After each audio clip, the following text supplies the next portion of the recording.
All right, so now we have the Yamaha Montage M8X. Finally, another legit contender to the throne. We had the Phantom that was released some years back that really did hold a candle, or really does hold a candle to Kronos as far as specs on paper. They are continuing to evolve and making that product better and better. But it just feels really good to have another legit board that can at least attempt, we'll say for now, to stand toe-to-toe with the Kronos. What's up, everybody? It's Julius DeBerry with Majestic Studios, and I got a video that I'm super excited about. Hope you guys are ready to enjoy this. But today we are comparing the undefeated GOAT, the greatest keyboard of all time in my opinion, the Korg Kronos, against the new challenger, the Yamaha Montage M8X. Let's go.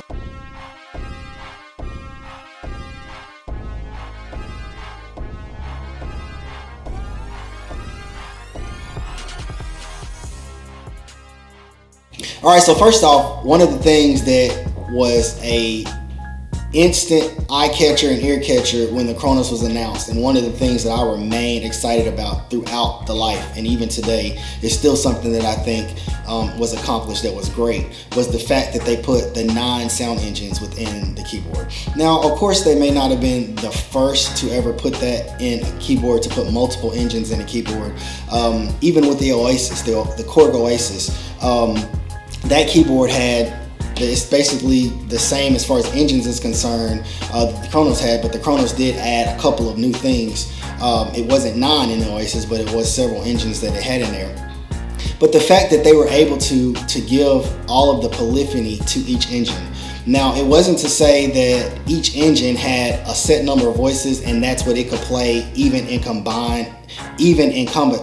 that each engine could play that number of voices in combination with the other voices. It was a matter of, it was what they call dynamic allocation, where the keyboard would combine all of the resources that were going on or that were being played or used at a given time, and because of that, it would be able to spit out a certain number of polyphony, a certain number of voices to use on the keyboard. But I thought that was just super cool, because before that it seemed like we were just stuck with 128 and in some cases 64 voices for keyboards. And 128 seemed like a lot, but of course we wanted more. But for them to introduce those engines with the polyphony counts that they came out with at that moment, I think that was a huge step. And so like the Kronos, in that state, you can do anything you need to do as far as studio work is concerned. And then with those engines having that dynamic allocation for polyphony, a lot of things should be able to be accomplished even from a live standpoint. If you're having problems with polyphony from the Kronos, holler at me and maybe I can give you some tips on how to set it up to get more out of it with your polyphony. But I just think that Kronos, it was just outstanding what it offered to us at that point as far as 9 sound engines. Basically, the sonic palette that it gave us, a synth programmer's dream, to have all of those engines under one hood and the ability to program them to sound the way you want them to sound. I thought that was amazing. As far as the engines are concerned in this keyboard, it's not as highly spec'd engine-wise versus the Kronos. Kronos having 9 engines like we talked about before, and here we only have 3. But within these 3, they pack a lot of punch. And I'm gonna really say 4 for honorable mention. I'm gonna hold that off just for a second because I have something that I want to bring up that I think Yamaha could have easily done. But this AMW2 engine that is boasting, isn't it somewhere like 128 elements to go in each oscillator? That's crazy. And so when we talk about elements, that is basically like what that is what like Roland would call a part, or Korg would call an oscillator, but they have Korg, I think in the Kronos, there's like 8 per oscillator. 128, that's gonna create some insane opportunities for programming and for guys to layer samples to an extent that we may not have ever heard of before, especially considering the amount of polyphony that they advertise. Now, I said advertised. There is a small asterisk here that I guess we could say. So, you say there's 128 elements per oscillator, and you say there's 400 voices. But we also have to be very careful to mention that of those 400 voices that we speak about, the AMW2 engine itself only allows 128 voices. Now, in order to get 256, you have to be using user samples. That is a huge flag, because if a user buys this keyboard under the guise that it's going to have 400 voices, they have to be sure to understand that they must be using user samples to get 128 of those voices. That's a big deal, because if you're not using samples, you don't get access to those voices. So being able to put 128 elements into a sound, and you only have 128 voices. Now, of course, all of those elements aren't going to be triggered at once.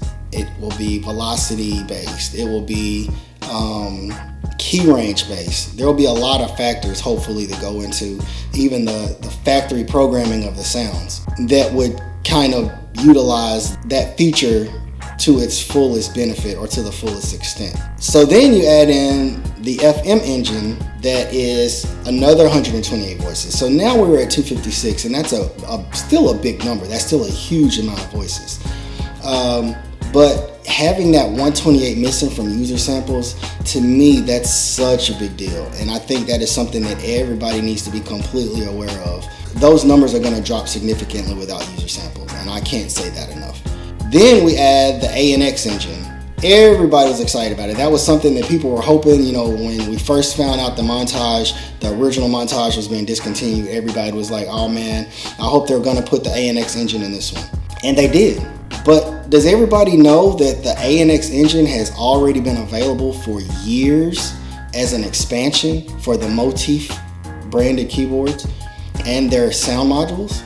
So that means you could have bought a little expansion card and stuck it inside of your Motif Classic, stuck it inside of your Motif Rack, stuck it inside of your ES, Motif ES, or stuck it inside of your Motif ES Rack.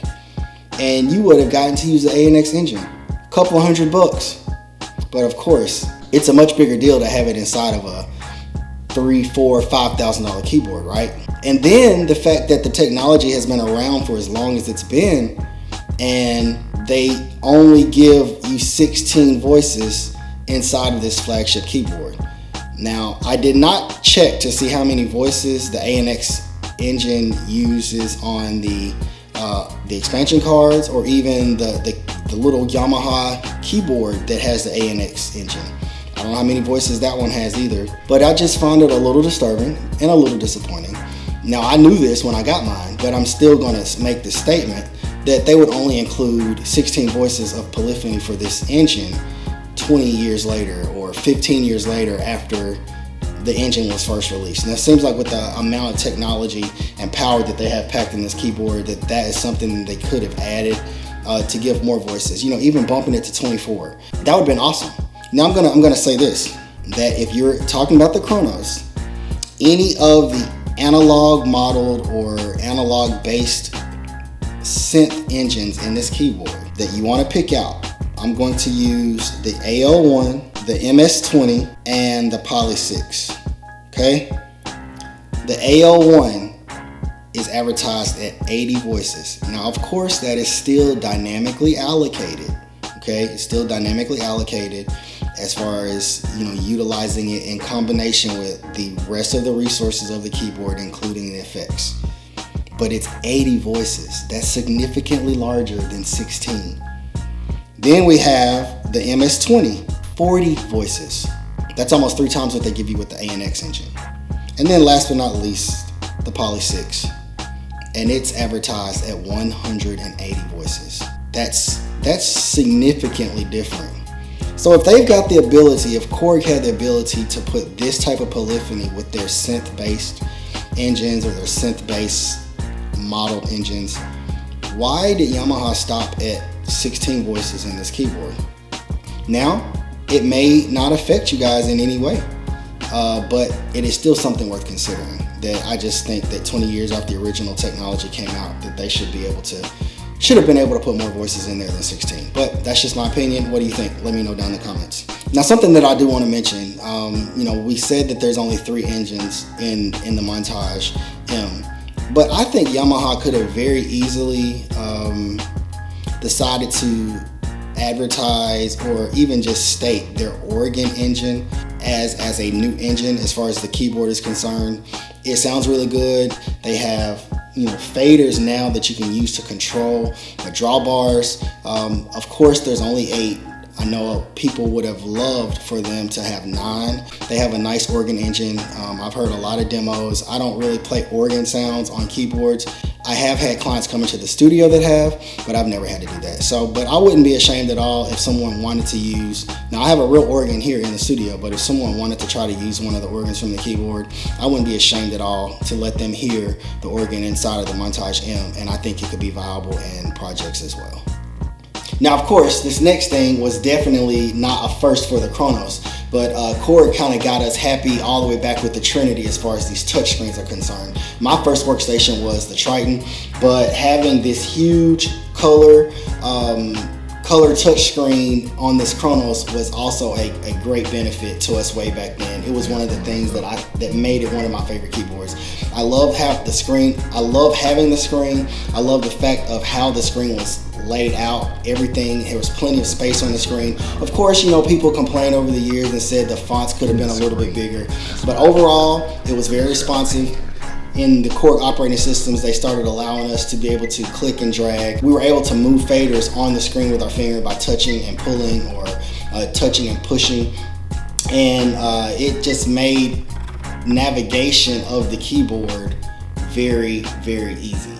Because of the screen, menu diving was a lot easier. People don't like to menu dive. Menu diving is necessary, but it's not mandatory, especially when you got a keyboard like the Kronos. Okay, so next is the touchscreen. Now, Yamaha has added a touchscreen for their second flagship keyboard. The other one was the original Montage. It had a touchscreen, but the thing that really, really caught my eye, I think it was the first thing that really drew my attention to this keyboard, was not that first screen, not that big touch screen, but the fact that it had that second screen, that little strip screen on the left side of the keyboard right above the control panel.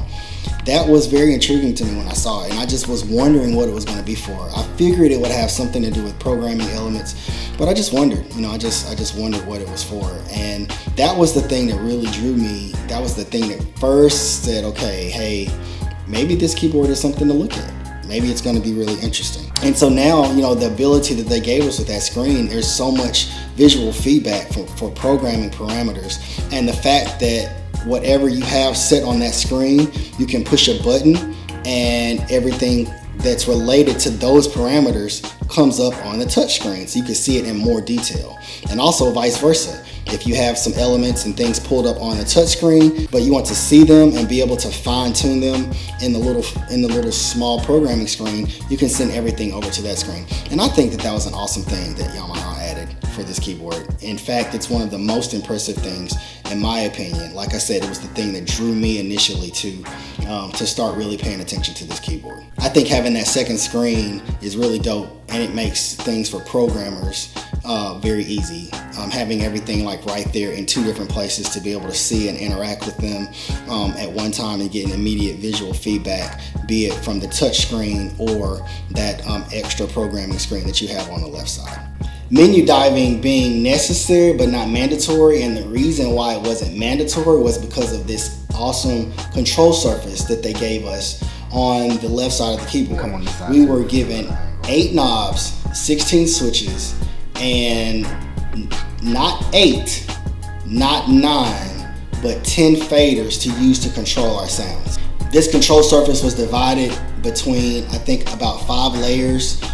There was a control assignment area. There were 5 buttons on the left side of the control surface that you could utilize to put the keyboard in different modes. And while in those different modes, it would make the control surface do different things. So you could use it to control faders. You could use faders as far as the volume of your sounds and your combis.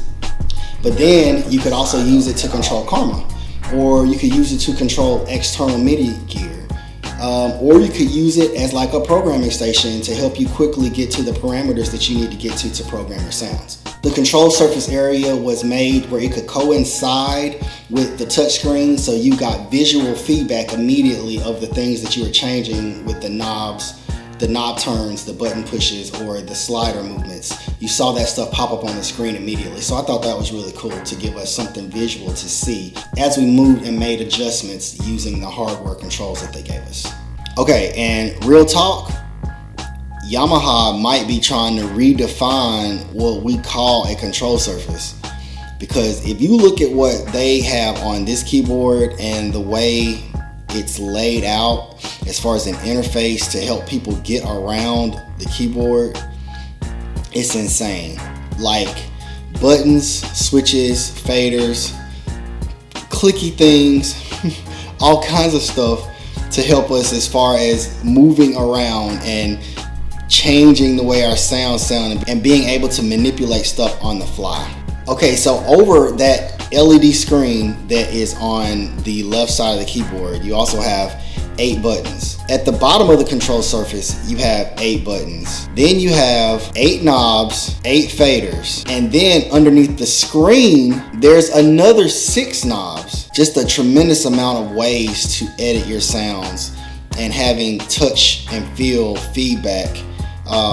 People love having knobs and things to twist on when they're programming, and they gave you all of that and some more with this keyboard. Then if we go down on the left panel, of course Yamaha always has the 2 wheels. We've got the pitch bend wheel, and we also have the modulation wheel. I wish so much that Korg would add an actual wheel to the keyboard. That joystick is great, and it allows for some really cool things as far as like soloing and stuff like that. And I know they added the vector stick, and people don't even really talk about its ability. And it's, to me, it was really the super knob before the super knob. Oh gosh, the super knob. How can we forget the super knob on the Montage? And it's a perfect way to blend between sounds. You can use it to modulate, cut off. I mean, there's so much that can be done as far as this keyboard is concerned with the interface and the way the buttons and stuff are laid out. But I'm gonna go back because they did add something that's super cool. They have a portamento knob that allows you to basically activate the portamento, and then you can change with the knob. You have a portamento button, but then there's a knob that you can turn to manipulate the speed that the portamento is being played at, or that you hear the effect of the portamento. That's insane. Now, I have heard people complaining about the fact that they changed the traditional layout of being able to get around with the category buttons the way it's been for years, probably all the way back to the first motif. But now they just have the buttons in a little box, little square box, and there are 16 buttons, and they are all assigned a category, and you can use those buttons to get around on the keyboard as well. So Yamaha has not shorted us at all. This might be one of the best control surfaces on a keyboard that I've ever owned. The Kronos is amazing as well, but Yamaha did a lot of things with this to kind of, and I don't know, the fact that I think with that screen, plus that second screen, plus the knobs and switches and stuff, having access to all of that, plus being able to bounce between the screens, and I it's tough to say it, but this is very, very, very nice how they have this set up.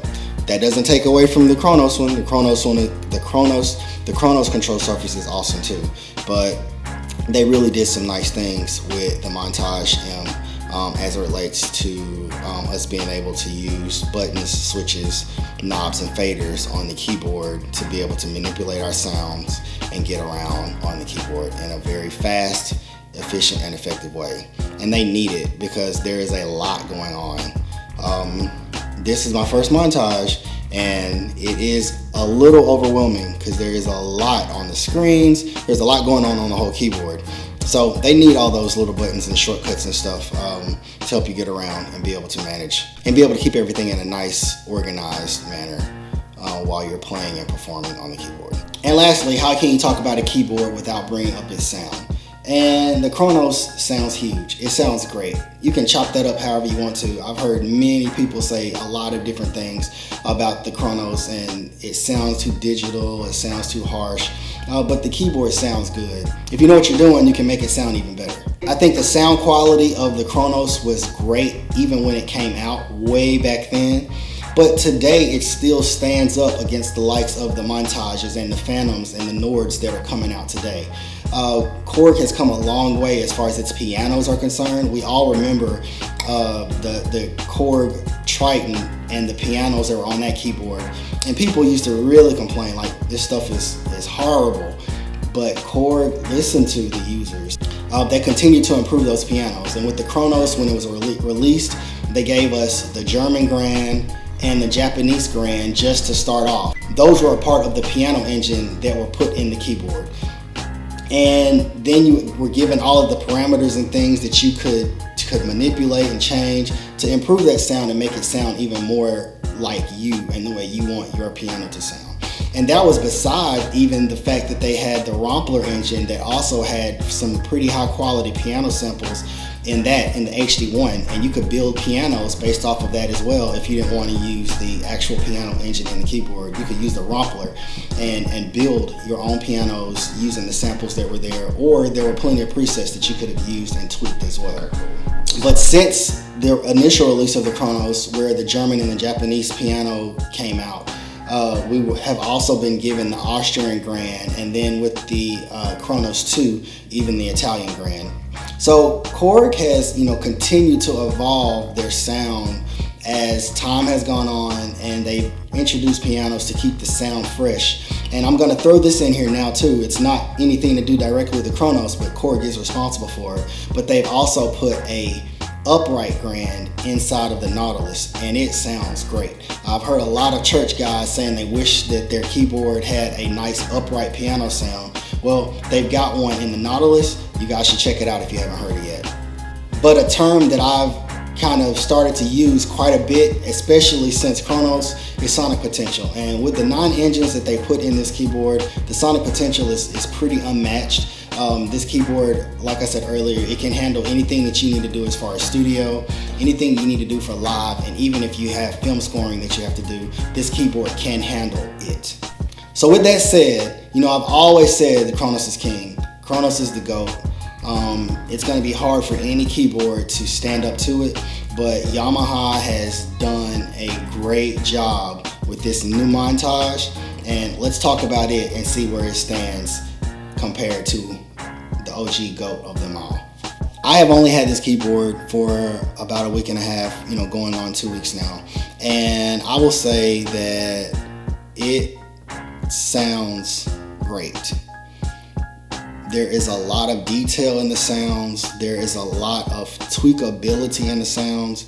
The keyboard sounds really, really good. Now, of course, I want to be able to spend some more time with it and really be able to get into it and figure out the ins and outs of what it takes to get certain type of sounds out of the keyboard.